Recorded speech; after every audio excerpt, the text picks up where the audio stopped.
Ladies and gentlemen, boys and girls, children of all ages, welcome to the channel. It's your boy World of Wrestling here today to discuss about AEW Dynamite September 27, 2023 review.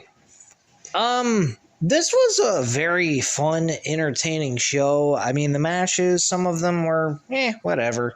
But I loved the promo by Jay White and MJF with Adam Cole involved and Jay White and MJF and all that. I think that was an excellent segment on this show with the promo work back and forth between MJF and Jay White. I think that Jay White and MJF for Full Gear next month, in the month of November, is going to be huge. Definitely a pay-per-view not to miss. Definitely worth paying $50 for, of course. But I'm looking forward to Full Gear. Wrestle Dream looks like a really good show despite no world championship on the line on this pay-per-view. You got Zack Sabre Jr. versus Bryan Danielson one-on-one in their match. That should be a great main event. Hopefully it doesn't end with any major injury. Hopefully both of these guys walk away fine with no issues or problems health-wise or physically in the middle of their match. Because of what happened with Bryan Danielson and Okada in June of this year for Forbidden Door. That unfortunately had a bad ending to it. But I enjoyed this show. The ending was actually a little awkward.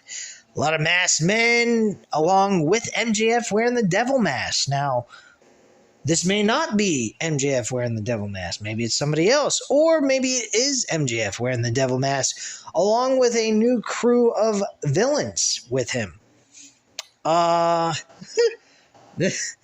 He might be looking to kick Adam Cole to the curb when he comes back. I personally thought Adam Cole was going to get his head knocked in and say, you know what? Fuck you, Adam Cole. I'm not your personal slave. We won these damn titles and then you had to injure yourself on top of it. And you know something? The only group of people that I consider my friends at this point are these fans.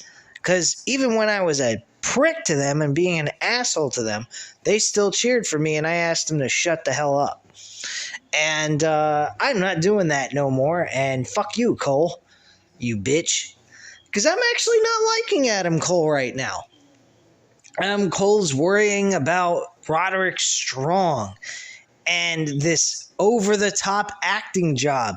He's sitting in a fucking wheelchair with a hospital garment on him.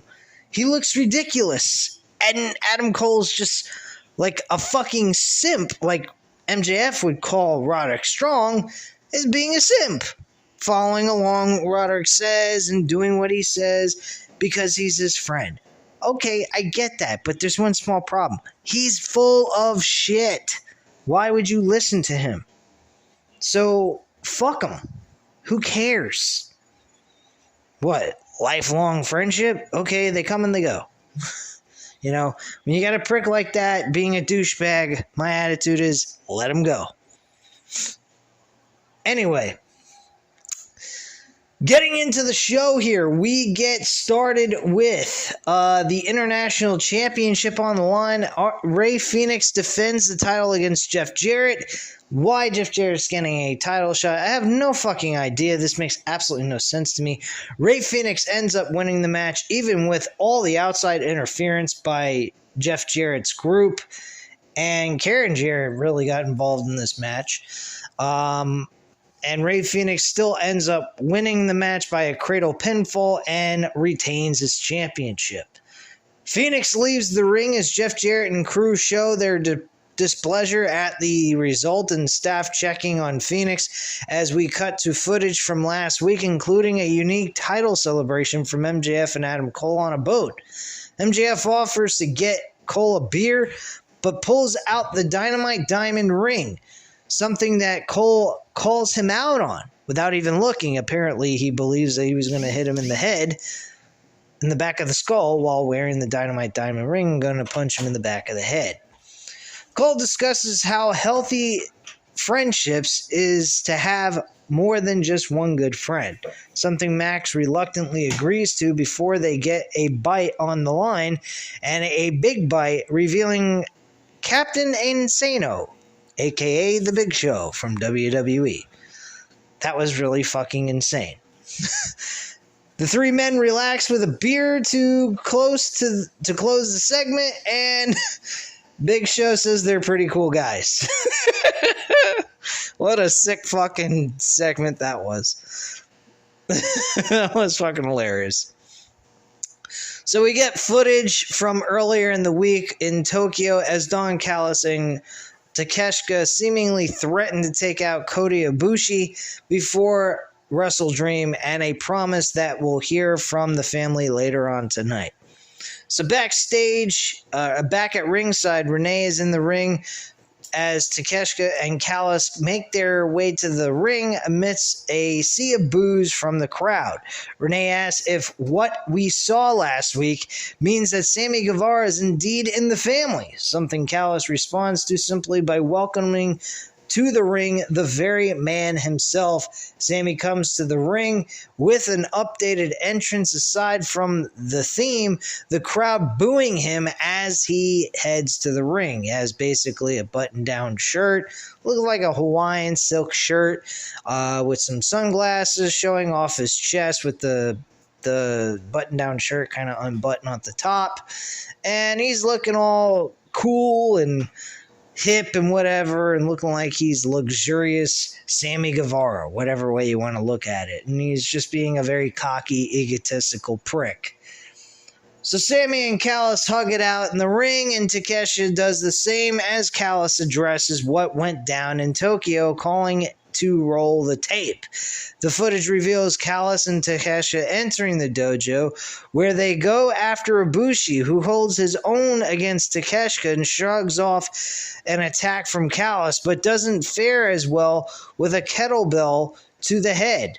Callis shouts that Ibushi isn't safe in Tokyo, in Seattle, or anywhere from the Don Callis family.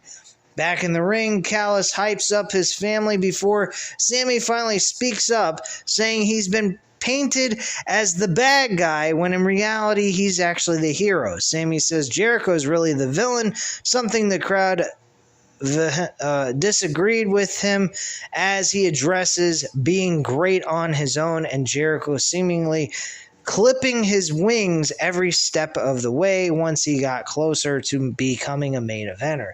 Thanks to Callis, Sammy was able to take the torch that Jericho was supposed to pass to him.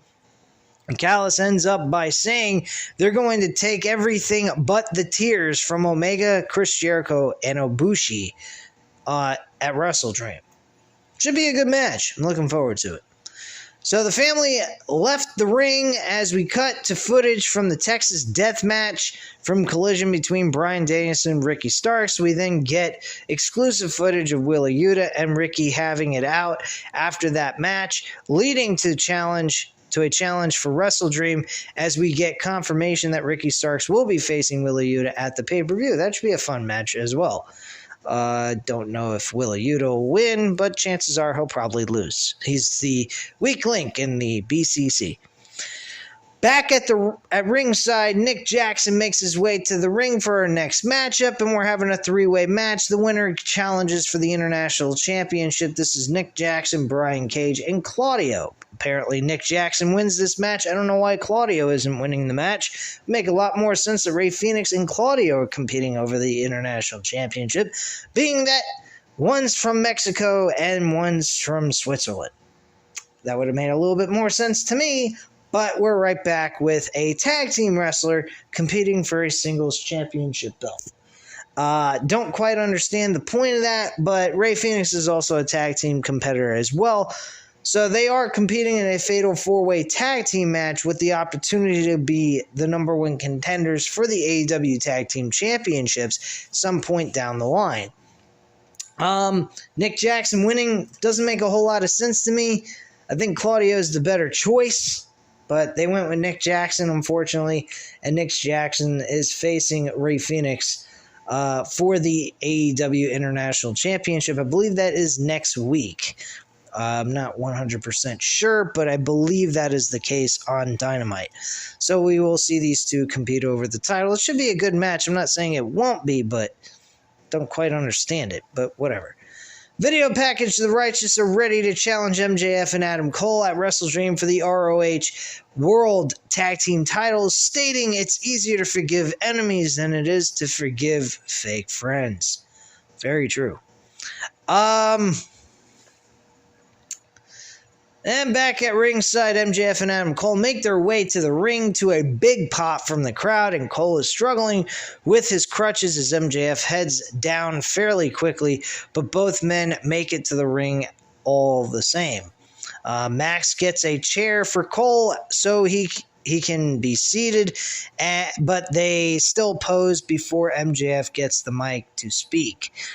Ladies and gentlemen, the devil has arrived in Colorado. MJF tells Cole to talk to the crowd, who gives a sad chapter to the story time with Adam Cole, baby.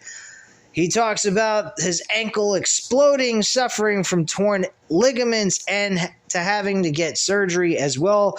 He expresses his disappointment, promising to come back as soon as humanly possible, but before he announces that they're relinquishing the titles, MJF cuts him off and refuses to relinquish the titles to the Righteous, especially after having to wrestle twice in one night to win the titles in the first place. Instead, Max offers a proposal to his tag team partner and best friend.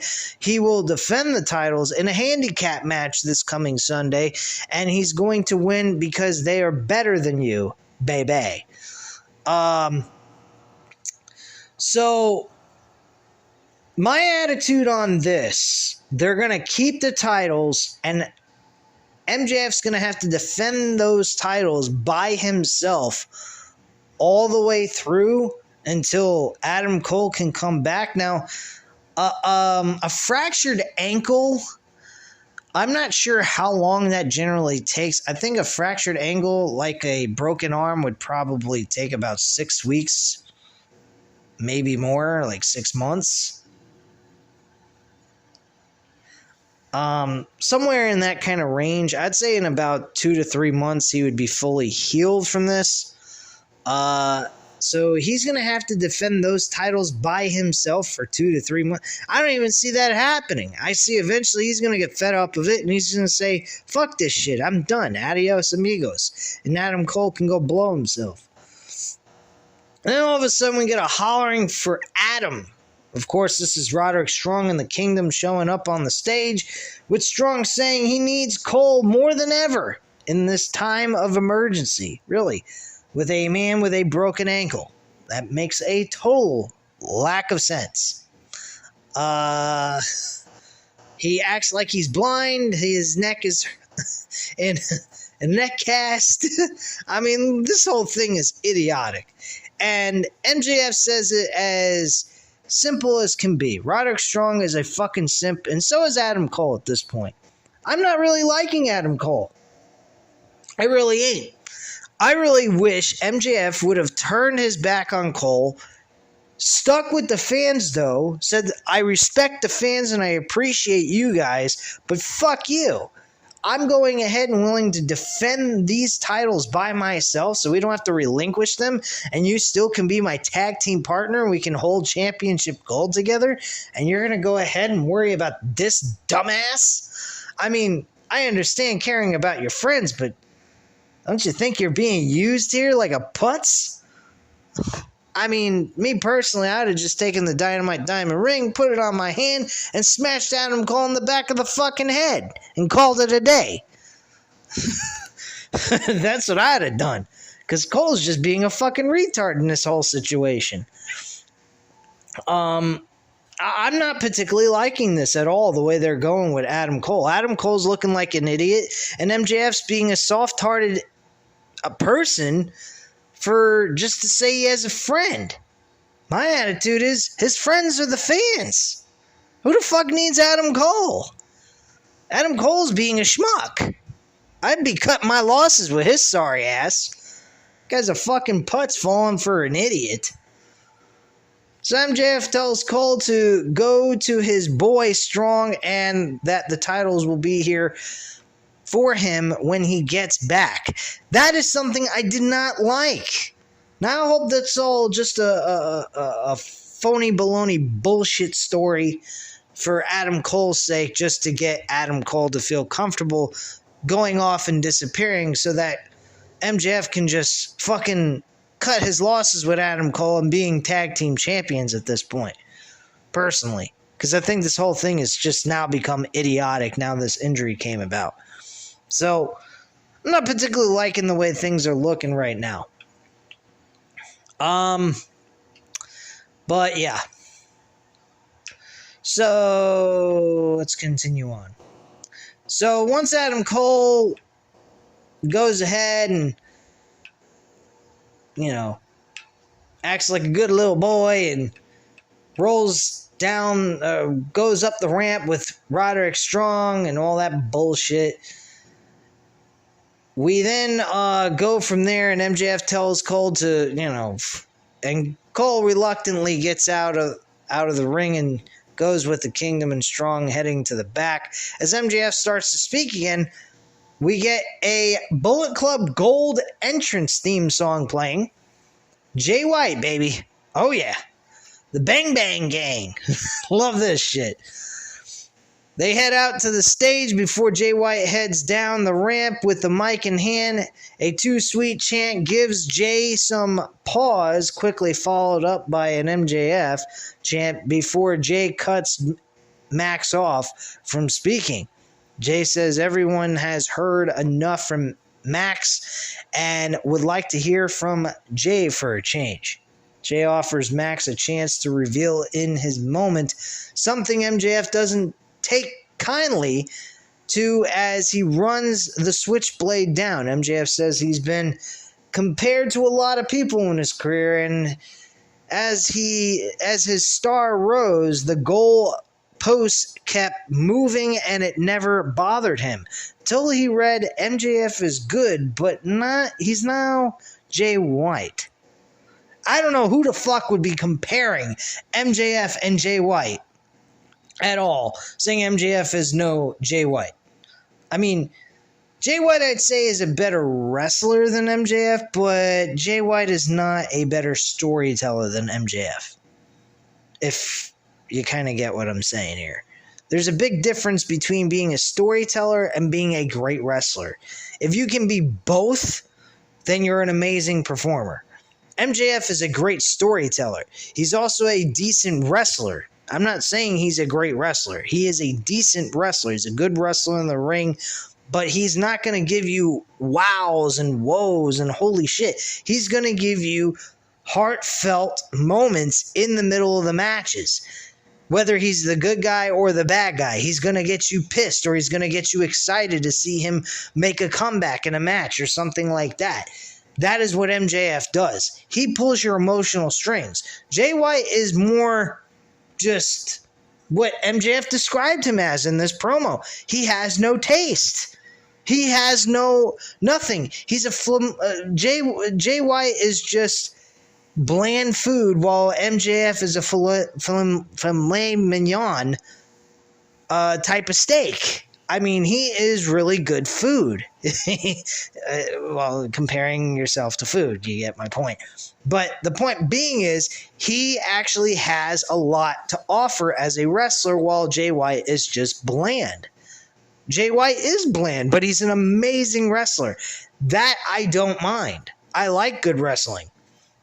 And Jay White did very well in the promo work, but in the middle of the matches, he does not deliver the same kind of heartfelt feelings you get while watching a match when you watch MJF. When you watch MJF as a heel, you want to see him get his ass kicked because he annoys the fucking shit out of you. You want to see him get destroyed. Prime example of that is the match he had with Bryan Danielson earlier this year in that Iron Man match for 60 minutes. That was amazing work by him. Probably one of the best matches I've seen from MJF, and he's had some really good matches. Not to mention he was wrestling one of the greatest wrestlers in the world, and that's Bryan Danielson. So, I mean, that kind of helps too. But he told a great story with Bryan Danielson in that match. And he's had good matches with others. So, I mean, MJF is a one-in-a-lifetime talent, a generational talent, in my personal opinion. You're not going to he is a guy that you could see him.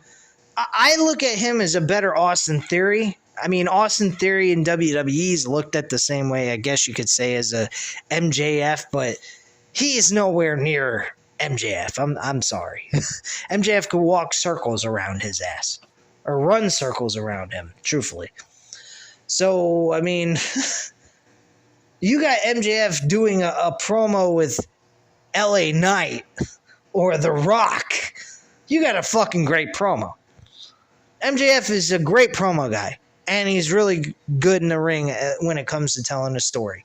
And he's a decent wrestler altogether. So he's got a lot to offer. So the crowd expressed how they feel about that sentiment as MJF continues comparing himself to a filet mignon, and that a plate is centered around the filet, much like the show is centered around the world champion. And then there's Jay White. He's very talented, he says, but he's confused fans that he also is a filet mignon, when in fact he's just Toofy.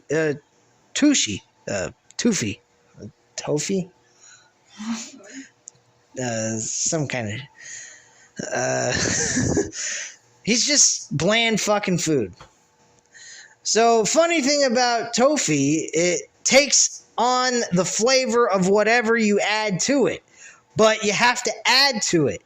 Well, MJF doesn't need to have anything added to it because he already has the flavor implemented in him. He, on the other hand, Jay White, has to have the Bullet Club, which is one of the best factions in pro wrestling history. At least when it comes to New Japan Wrestling's factions. And Jay has been given everything to surround himself with. The cool look, the cool shirt, handed the keys to the greatest faction in wrestling. But if Max plucks it all away, he's left with just plain boring Jay White.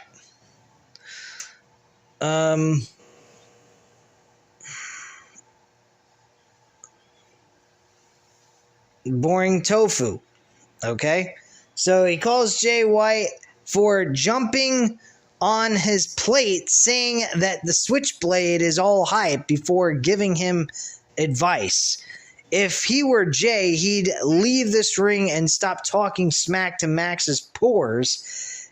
If he doesn't, the reports will forever say, sure, Jay White is good, but he's no MJF.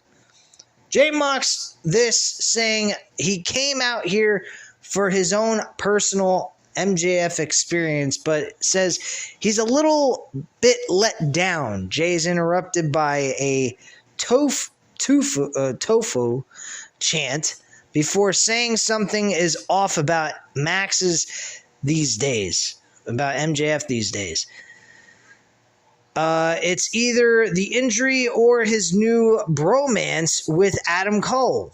Jay says MJF wishes the people would love him as much as they love Cole, which gets an MJF chant leading to Jay running them down before continuing.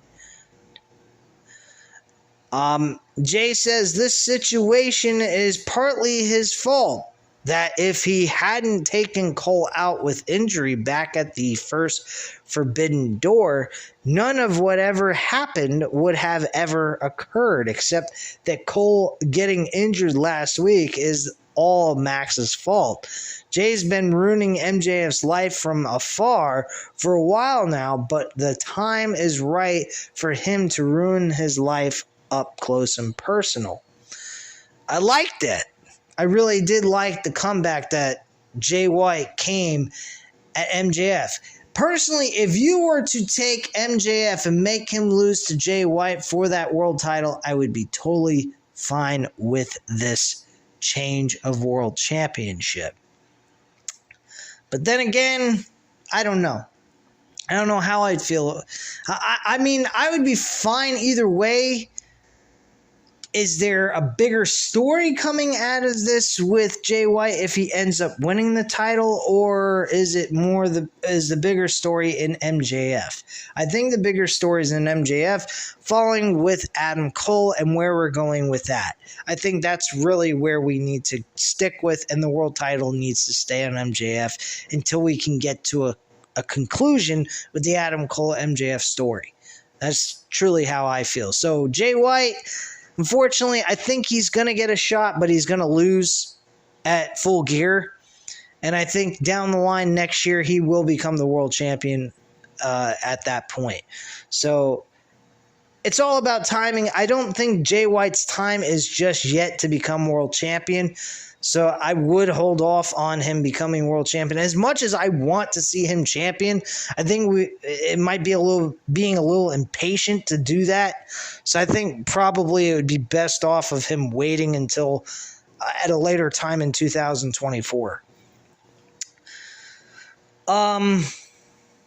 So he continues to run down the champ before hyping himself up, calling himself the catalyst of professional wrestling, and that he will be truly elite champion when he peels the world championship from MJF's corpse, and Jay is cut off by more chants from the crowd before saying MJF will have the fans, and the fans will have him, and Jay will have the AEW world title because Max has gone soft.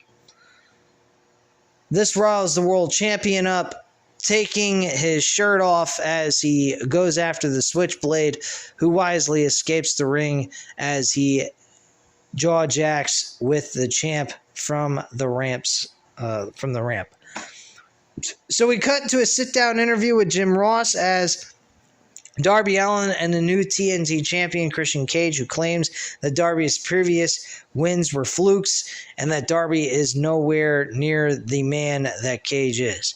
According to Cage, Darby has been relying on silliness like his skateboard, but this 2 out of 3 falls match will force him to actually wrestle. Cage starts to run down Darby's dead uncle, something that starts to rile up Darby, and Darby refuses to bring Nick Wayne into this match and tells Christian he should keep Luchasaurus away as if he's got what it takes. This devolves into a shouting contest between the two before we cut away. There's also was conversation about Christian Cage mentioning that Darby Allin wears face paint and it's to cover up his face. He's wearing it as a mask, and Darby describes and explains why he wears it, and it has nothing to do with it being a mask. It's more like war paint or something like that. I didn't really catch that part. I was kind of on the phone dealing with something. Well, not really dealing with something. I was talking to Matt 87 Eagle, and I kind of missed that part. So I do apologize to you guys. Anyway, and that's my girlfriend in the back kind of laughing because she thinks the whole thing's funny. Anyway, back at ringside, Orange Cassidy makes his way to the ring for our next match. As we go to picture-in-picture, we get a fatal 4-way: Orange Cassidy, Matt Jackson, Penta El Zero Medio, and Austin Gunn are competing in a fatal 4-way match. Why this match even occurred, I have no idea. Why these men are even beating the shit out of each other. They're not winning anything. They're all going to be in a fatal 4-way tag team match this Sunday at Wrestle Dream. So the point of this was absolutely insane. Didn't really pay much attention to this because I didn't see the point of this match taking place. If I was to go back and watch this match, I probably would have skipped it completely because there's no reason for it. Orange Cassidy, though, does pick up a victory after a long-awaited return to the ring. He hasn't really done anything match-wise since he lost the International Championship at All Out. So him picking up this victory here is kind of a positive, but at the same time, it's like, what was the point of the match to begin with when no one's going to earn anything? It's just to see all the tag team partners from their teams competing against each other in singles competition in Fatal 4-Way, multi-man for a Fatal 4-Way match. Like, who cares? So the tag team partners come down to ringside ahead for a big Fatal 4-Way tag match at WrestleDream as we go to a commercial break. Back at ringside, Julia Hart makes her way to the ring for our next match with Julia Hart versus Willow Nightingale. I am liking Julia Hart from the House of Black. She is really starting to stand out to me. I would have no issues with Julia Hart winning the TBS Women's Championship this coming Sunday. She is looking phenomenal. I mean, out of all the women in this division, she looks like the best. She has a gimmick. She has Brody King as her bodyguard / manager. I mean, she is looking really good. She looks better than any of the members of the fucking House of Black at this point. She's got a story, a purpose, a reason to be on the show. She's dominating the entire women's division every time she's in the ring in a one-on-one match for the last couple of weeks. She looks like a polarizing figure in this group. I personally would pull the trigger and have her become the new champion, because the TBS Women's Championship really isn't gaining any momentum. There's Chris Statlander's character's whatever. I mean, she's having good matches. I'll give her that. She's not terrible in the ring at all, Chris Statlander, but she's got nothing behind her character to get me excited over that women's championship they have. So why not give it to Julia Hart and see where you can go with it? It's got more of a story. It's got more of a gimmick. It's got more of something behind it. You could turn her into a fucking big-time villain in the women's division. And not to mention, it's also not the Women's World Championship. It's not the main event women's title. So it's not really doing any harm by passing the title over to her and letting her have a run for 6 months or so. At least it'll have some kind of purpose to be on somebody and to see where it goes. And if it's successful, keep it on her for 6 months. And if not, within 3 months, pass it on to somebody else who you think will do better with the title. But I think Chris Statlander losing to Julia Hart would not be a major loss for them.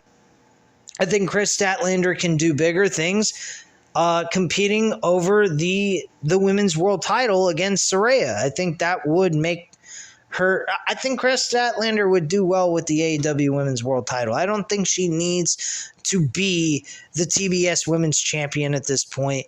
She's defended the title several times. She's done plenty here for this division in the TBS portion of things. Let's move her up to the world title main event in the women's division. That's the way I see it. So we get a contract signing with Hangman Page. Adam Page makes his way down to the ring. Swerve runs the former world champion, who responds by saying Swerve should be fired up. Page says the things Swerve said stung at first, but now he thanks him for saying those things because for a year and a half, every day Page came to work, he could see a little black cloud hanging over him, and he couldn't figure out what it is. He talks about the win over Mox and reuniting with the Elite, but every time he started to smile, that cloud would come back and it would start to rain again. Sounds like somebody has depression problems.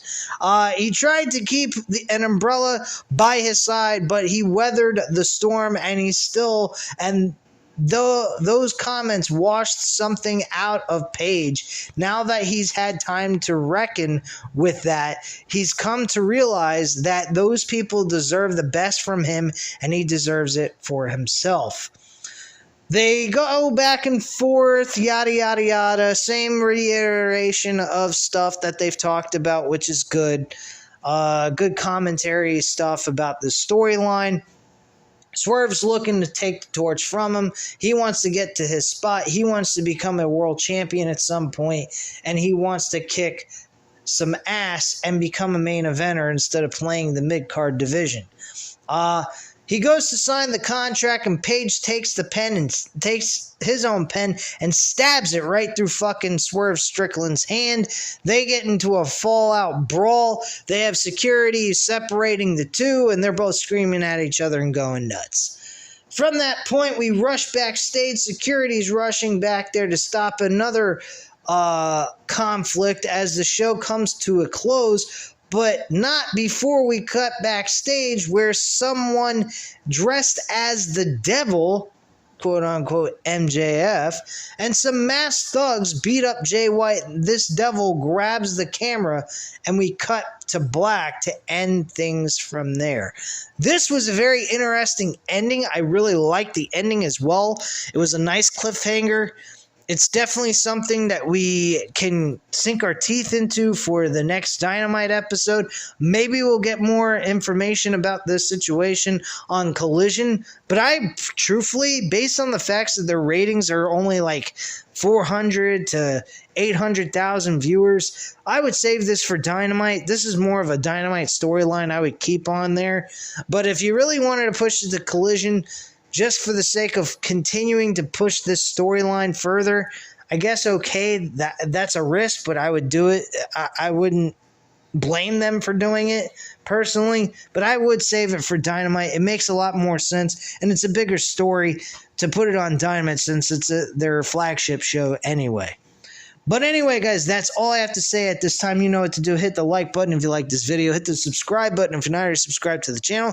And leave a comment down below. I'll definitely get back to you on that. Thank you guys very much for watching, and have a great night, guys. Bye.